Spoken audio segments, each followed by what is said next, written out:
Hi dears, welcome back to my channel. അപ്പോൾ ഇന്നത്തെ നമ്മുടെ റെസിപ്പി ഗോതമ്പ് പൊടിയും പുഴുങ്ങിയ മുട്ടയൊക്കെ വെച്ച് തയ്യാറാക്കിയുള്ള ഒരു അടിപൊളി പലഹാരത്തിൻ്റെയാണ്. ഇത് നമുക്ക് ഈവനിങ് സ്നാക്കായിട്ടും അതുപോലെ തന്നെ രാവിലെ ബ്രേക്ക്ഫാസ്റ്റ് ആയിട്ടും തയ്യാറാക്കിയെടുക്കാവുന്നതാണ്. രാവിലെ നമ്മൾ തയ്യാറാക്കിയെടുക്കുകയാണെങ്കിൽ നമുക്ക് വേറെ കറിയുടെ ഒന്നും ആവശ്യമില്ല. അപ്പോൾ നമുക്കിത് എങ്ങനെയാണ് തയ്യാറാക്കുന്നതെന്ന് കണ്ടു നോക്കാം. അതിന് മുമ്പായിട്ട് എൻ്റെ ഈ ഒരു ചാനൽ ആദ്യമായിട്ട് കാണുന്നവരുണ്ടെങ്കിലും സബ്സ്ക്രൈബ് ചെയ്യാതെ കാണുന്നവരുണ്ടെങ്കിലും ഒന്ന് സബ്സ്ക്രൈബ് ചെയ്തിട്ട് സപ്പോർട്ട് ചെയ്യണം കേട്ടോ. ഈ വീഡിയോ കണ്ടുകൊണ്ടിരിക്കുമ്പോൾ നിങ്ങൾക്ക് ഇഷ്ടമാവുണ്ടെങ്കിൽ ആ ലൈക്ക് ബട്ടണും കൂടെ ഒന്ന് പ്രസ് ചെയ്യണേ. അപ്പോൾ ഇനി നമുക്ക് റെസിപ്പി കാണാം.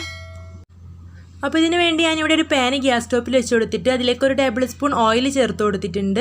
ഓയിലോ വെളിച്ചെണ്ണ ഏത് വേണമെങ്കിലും ചേർത്ത് കൊടുക്കാം കേട്ടോ. ഇനി നമുക്കിതിലേക്ക് ഒരു അര ടീസ്പൂൺ അളവിൽ ഇഞ്ചിയും ഒരു ടീസ്പൂൺ അളവിൽ വെളുത്തുള്ളിയും ഇതുപോലെ ചെറുതായിട്ടൊന്ന് കട്ട് ചെയ്തിട്ട് ചേർത്ത് കൊടുക്കണം. ഇതിന് പകരം നിങ്ങൾക്ക് വേണമെങ്കിൽ ഇഞ്ചി വെളുത്തുള്ളി പേസ്റ്റ് ഉണ്ടെങ്കിൽ അതും ചേർത്ത് കൊടുക്കാം കേട്ടോ. ഇനി നന്നായിട്ട് ഈ ഒരു എണ്ണയിലിട്ടിട്ട് ഇതൊന്ന് മൂപ്പിച്ചെടുക്കാം. അപ്പോൾ ഇവിടെ ഉള്ളിയുടെയും ഇഞ്ചിയുടെയൊക്കെ പച്ചമണമൊക്കെ മാറി നന്നായിട്ട് മൂപ്പിച്ചെടുത്തിട്ടുണ്ട്. ഇനി നമുക്കിതിലേക്ക് സവോള ചേർത്ത് കൊടുക്കണം. അപ്പോൾ ഞാനിവിടെ ഒരു വലിയ സവോള ഇതുപോലെ ചെറുതായിട്ട് കട്ട് ചെയ്തെടുത്തത് ചേർത്ത് കൊടുത്തിട്ടുണ്ട്. അതിൻ്റെ കൂടെ തന്നെ 2 പച്ചമുളകും കുറച്ച് കറിവേപ്പില കൂടെ ചേർത്ത് കൊടുത്തിട്ടുണ്ട് കേട്ടോ. അപ്പോൾ പച്ചമുളകൊക്കെ നിങ്ങളുടെ എരിവിനനുസരിച്ച് ചേർത്ത് കൊടുക്കുക. ഞാനിവിടെ 2 എണ്ണമാണ് ചേർത്ത് കൊടുത്തിട്ടുള്ളത്. ഇനി നമുക്ക് ഈ ഒരു സവോള നല്ല പോലെ ഒന്ന് വഴറ്റിയെടുക്കണം. അപ്പോൾ ഒരുപാട് സോഫ്റ്റ് ആവുന്നവരെ ഒന്നും വഴറ്റിയെടുക്കണ്ട, ചെറുതായിട്ടൊന്ന് വഴറ്റിയെടുത്താൽ മതി. അപ്പോൾ ഇതുപോലെ ഒന്ന് വഴറ്റിയെടുത്തിട്ടുണ്ട്. ഇനി നമുക്കിതിലേക്ക് മസാലപ്പൊടികൾ ചേർത്ത് കൊടുക്കണം. അപ്പോൾ അതിന് വേണ്ടി ഞാനിവിടെ ആദ്യം 1/4 ടീസ്പൂൺ അളവിൽ മഞ്ഞൾപ്പൊടിയും 1/2 ടീസ്പൂൺ അളവിൽ മല്ലിപ്പൊടിയും ചേർത്ത് കൊടുക്കുന്നുണ്ട്. ഇനി ഇതിലേക്ക് ഒരു 1/4 ടീസ്പൂൺ അളവിൽ കുരുമുളക് പൊടിയും ഒരു 1/2 ടീസ്പൂണിനടുത്ത് ഗരം മസാല കൂടെ ചേർത്ത് കൊടുക്കണം. അപ്പോൾ ഞാനിതിലേക്ക് മുളക് പൊടി ചേർത്ത് കൊടുക്കുന്നില്ല. നിങ്ങൾക്ക് വേണമെന്നുണ്ടെങ്കിൽ മുളക് പൊടിയും ചേർത്ത് കൊടുക്കാം. അപ്പോൾ ഞാനിവിടെ പച്ചമുളക് ചേർത്ത് കൊടുത്തിട്ടുണ്ട്. അത് നല്ല എരിവുള്ള പച്ചമുളക് ആയത് കാരണം വേറെ മുളക് പൊടിയൊന്നും ചേർത്ത് കൊടുക്കുന്നില്ല. അപ്പോൾ ഇവിടെ ഈ ഒരു മസാലപ്പൊടികളെല്ലാം നന്നായിട്ട് തന്നെ ഇളക്കി കൊടുത്തിട്ട് ഈ ഒരു എണ്ണയിലിട്ട് മൂപ്പിച്ചെടുത്തിട്ടുണ്ട്. ഇനി നമുക്കിതിലേക്ക് ആവശ്യത്തിനുള്ള ഉപ്പ് ചേർത്ത് കൊടുക്കണം. അപ്പോൾ നമ്മൾ ഇതുവരെ ഉപ്പൊന്നും ചേർത്ത് കൊടുത്തിട്ടില്ല. അപ്പോൾ ഈ ഒരു മസാലയിലേക്ക് ആവശ്യത്തിനുള്ള ഉപ്പ് മാത്രം ചേർത്ത് കൊടുത്താൽ മതി. ഈ ഒരു പലഹാരത്തിന് വേണ്ടിയിട്ട് നമ്മളൊരു ബാറ്റർ തയ്യാറാക്കി എടുക്കുന്നുണ്ട്. അതിലേക്കും നമ്മൾ ആവശ്യത്തിനുള്ള ഉപ്പ് ചേർത്ത് കൊടുക്കുന്നതാണ്. അപ്പോൾ ഈ ഒരു മസാലയിലേക്ക് മാത്രമുള്ള ഉപ്പ് ചേർത്ത് കൊടുത്താൽ മതി. ഇനി നമുക്കിതിലേക്ക് ചേർത്ത് കൊടുക്കേണ്ടത് പുഴുങ്ങിയ മുട്ടയാണ്. അപ്പോൾ ഞാൻ ഇവിടെ 2 മുട്ട പുഴുങ്ങിയെടുത്തിട്ട് ഇതുപോലൊന്ന് കട്ട് ചെയ്ത് വെച്ചിട്ടുണ്ട്. അപ്പോൾ ഇനി ഇതിലേക്ക് ചേർത്ത് കൊടുത്തിട്ട് നന്നായിട്ടൊന്ന് ഇളക്കി കൊടുത്ത് മിക്സ് ചെയ്തെടുക്കണം.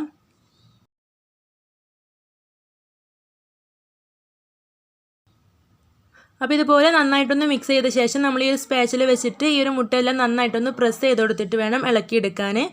അപ്പോൾ നമ്മുടെ ഈ ഒരു മുട്ടയിലെ മഞ്ഞക്കരുവെല്ലാം ഒന്ന് ഉടഞ്ഞ് കിട്ടുമ്പോൾ ഈ ഒരു മസാല നല്ല ടേസ്റ്റ് ആയിരിക്കും. അപ്പോൾ ഇതിവിടെ നന്നായിട്ട് തന്നെ മിക്സ് ചെയ്തെടുത്തിട്ടുണ്ട്. അപ്പോൾ നമ്മുടെ മസാല ഇവിടെ റെഡി ആയിട്ടുണ്ട്. ഇനി നമുക്ക് ഫ്ലെയിം ഓഫ് ചെയ്യാം. ഇനി നമുക്കിതിവിടെ മാറ്റി വെക്കാം. ഇതിലേക്കുള്ള ബാറ്റർ തയ്യാറാക്കിയെടുക്കാം. അതിനുവേണ്ടി ഞാനിവിടെ ഒരു മിക്സിയുടെ ജാർ എടുത്ത് വെച്ചിട്ടുണ്ട്. ഇതിലേക്ക് ഒരു മുട്ട പൊട്ടിച്ച് ഒഴിച്ചു കൊടുക്കണം. ഇനി നമുക്കിതിലേക്ക് ഗോതമ്പ് പൊടി ചേർത്ത് കൊടുക്കണം. അപ്പോൾ ഞാനിവിടെ 1 കപ്പ് അളവിലാണ് ഗോതമ്പ് പൊടി എടുത്ത് വെച്ചിട്ടുള്ളത്. അപ്പോൾ നിങ്ങൾക്ക് ഈ ഒരു ഗോതമ്പ് പൊടിക്ക് പകരം മൈദപ്പൊടി വേണമെങ്കിൽ ഉപയോഗിക്കാം കേട്ടോ. മൈദപ്പൊടി ഉപയോഗിച്ചിട്ട് തയ്യാറാക്കിയെടുക്കുമ്പോൾ ഒന്നുകൂടെ ടേസ്റ്റ് കൂടും. ഇനി നമുക്കിതിലേക്ക് ചേർത്ത് കൊടുക്കേണ്ടത് പാലാണ്. അപ്പോൾ നമ്മൾ എത്രയാണോ ഗോതമ്പ് പൊടി ചേർത്ത് കൊടുത്തിട്ടുള്ളത് അത്ര തന്നെയാണ് പാലും ചേർത്ത് കൊടുക്കേണ്ടത്. അപ്പോൾ ഞാനിവിടെ 1 കപ്പ് ഗോതമ്പ് പൊടിക്ക് 1 കപ്പ് അളവിൽ പാലും ചേർത്ത് കൊടുക്കുന്നുണ്ട്. അപ്പോൾ ഈ ഒരു പാലിൽ പകുതിയോളം മാത്രമേ ഇപ്പോൾ ചേർത്ത് കൊടുക്കുന്നുള്ളൂ. ശേഷം ഇതിലേക്ക് ആവശ്യത്തിനുള്ള ഉപ്പും ഒരു 1/4 ടീസ്പൂൺ സോഡാപ്പൊടി കൂടെ ചേർത്ത് കൊടുത്തിട്ടുണ്ട്. ഇനി നമുക്ക് നന്നായിട്ടൊന്ന് അരച്ചെടുക്കണം. അപ്പോൾ ഞാനിതിവിടെ ഇതുപോലെ അരച്ചെടുത്തിട്ടുണ്ട്. ഇനി നമുക്ക് ബാക്കിയുള്ള പാലും കൂടെ ഇതിലേക്ക് ഒഴിച്ചു കൊടുത്തിട്ട് വീണ്ടും നല്ല പോലെ ഒന്ന് അരച്ചെടുക്കണം. ഇപ്പോൾ ഇവിടെ നമ്മുടെ മാവ് റെഡി ആയിട്ടുണ്ട്. ഇനി നമുക്കിതൊരു ബൗളിലേക്ക് ഒഴിച്ചു കൊടുക്കാം. അപ്പോൾ നമുക്കൊരു കറക്റ്റ് കൺസിസ്റ്റൻസിയിലാണ് ഇത് കിട്ടിയിട്ടുള്ളത്.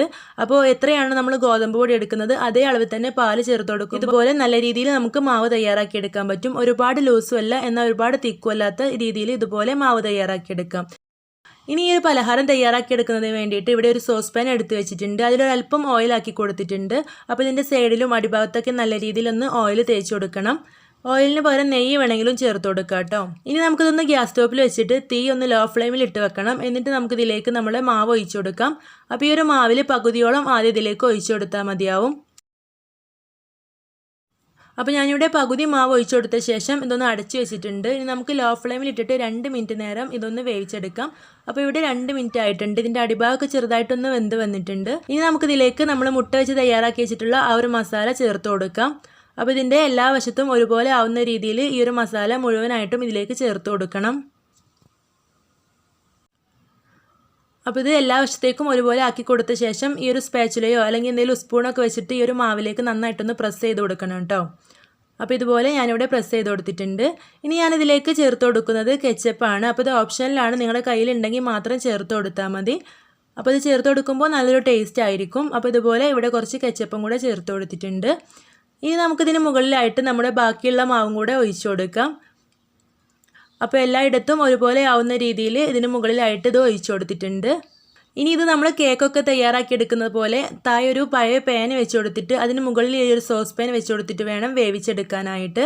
അപ്പോൾ ഞാനിവിടെ ഒരു പഴയ പാൻ വെച്ച് കൊടുത്തിട്ടുണ്ട്. അതിന് മുകളിലായിട്ട് ഈ ഒരു സോസ് പാൻ വെച്ചിട്ട് അടച്ച് വെച്ച് ഒരു 10 മിനിറ്റ് നമുക്കിതൊരു മീഡിയം ടു ലോ ഫ്ലെയിമിൽ ഇട്ടിട്ടൊന്ന് വേവിച്ചെടുക്കണം.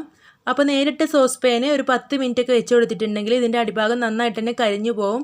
അതുകൊണ്ടാണ് നമ്മൾ ഇതുപോലെ ഒരു പഴയ പാന് വെച്ചിട്ട് ഇതുപോലെ വെച്ച് കൊടുത്ത് വേവിച്ചെടുക്കുന്നത്. അപ്പോൾ ഇവിടെ ഒരു 10 മിനിറ്റ് കഴിഞ്ഞിട്ടുണ്ട്. ഇതിൻ്റെ മുകൾ ഭാഗം കാണുമ്പോൾ വേവാത്ത മാതിരി തോന്നുമെങ്കിലും ഇതിൻ്റെ സൈഡും അടിവശമൊക്കെ നന്നായിട്ട് തന്നെ ആയിട്ടുണ്ട്. അതുകൊണ്ട് നമുക്ക് ഈ ഒരു സോസ് പാന് വാങ്ങി വെച്ചിട്ട് നമ്മൾ വേറൊരു പാന് ഗ്യാസ് സ്റ്റോപ്പിൽ വെച്ച് കൊടുത്തിട്ട് ഇതതിലേക്ക് കമഴ്ത്തിയിട്ടൊന്ന് ഇട്ട് കൊടുക്കാം. അപ്പോൾ ഞാനിവിടെ ആദ്യം മുട്ട മസാല തയ്യാറാക്കി വെച്ചിട്ടുള്ള ആ ഒരു പാൻ തന്നെയാണ് വെച്ച് കൊടുത്തിട്ടുള്ളത്. അതിലേക്ക് ഒരു അല്പം ഓയിൽ തേച്ച് കൊടുത്തിട്ട് അതിലേക്ക് ഇത് കമഴ്ത്തിയിട്ട് ഇതുപോലെ ഇട്ട് കൊടുത്തിട്ടുണ്ട്. ഇനി നമുക്കിതൊരു 2 മിനിറ്റ് മീഡിയം ഫ്ലെയിമിൽ വെച്ചിട്ട് ഇതിൻ്റെ മുകൾ ഭാഗവും ഒന്ന് വേവിച്ചെടുക്കാം. അപ്പോൾ ഇതിവിടെ റെഡി ആയിട്ടുണ്ട്. ഞാനിതൊരു പ്ലേറ്റിലേക്കൊന്ന് മാറ്റിയിട്ടുണ്ട്. അപ്പോൾ നമ്മുടെ ഈ ഒരു പലഹാരം ഇവിടെ റെഡി ആയിട്ടുണ്ട്. നമുക്ക് ഇഷ്ടമുള്ള രീതിയിൽ കട്ട് ചെയ്തിട്ട് ഇത് സേവ് ചെയ്യാം. അപ്പോൾ ഞാനിതിവിടെ ഒരുപാട് സ്പൈസി ആയിട്ടും നല്ല തയ്യാറാക്കി എടുത്തിട്ടുള്ളത്. നിങ്ങൾക്ക് ഇഷ്ടമുള്ള രീതിയിൽ സ്പൈസി ആയിട്ടൊക്കെ മസാല ചേർത്ത് കൊടുത്തിട്ട് തയ്യാറാക്കി എടുക്കാവുന്നതാണ്. അപ്പോൾ നല്ല കിടിലൻ ടേസ്റ്റാണിത്. ഗോതമ്പ് പൊടി വെച്ചിട്ടായതുകൊണ്ട് തന്നെ നല്ല ഹെൽത്തിയുമാണ്. മാത്രമല്ല നമ്മളത് എണ്ണയിലൊന്നും പൊരിച്ചെടുക്കുന്ന പലഹാരമല്ല. അതുകൊണ്ട് എല്ലാവരും തയ്യാറാക്കി നോക്കണം. അപ്പോൾ ഈ ഒരു റെസിപ്പി നിങ്ങൾക്ക് ഇഷ്ടമായിട്ടുണ്ടെങ്കിൽ മറക്കാതെ ലൈക്ക് ചെയ്യണം. റെസിപ്പിയെ കുറിച്ചിട്ടുള്ള അഭിപ്രായം കമൻ്റ് ആയിട്ടും അറിയിക്കണം. ചാനൽ സബ്സ്ക്രൈബ് ചെയ്യാതെ കാണുന്നവരുണ്ടെങ്കിൽ ഒന്ന് സബ്സ്ക്രൈബ് ചെയ്യണം. ഇതുപോലെ നല്ല നല്ല വീഡിയോസായിട്ട് നമുക്ക് വീണ്ടും കാണാം. താങ്ക്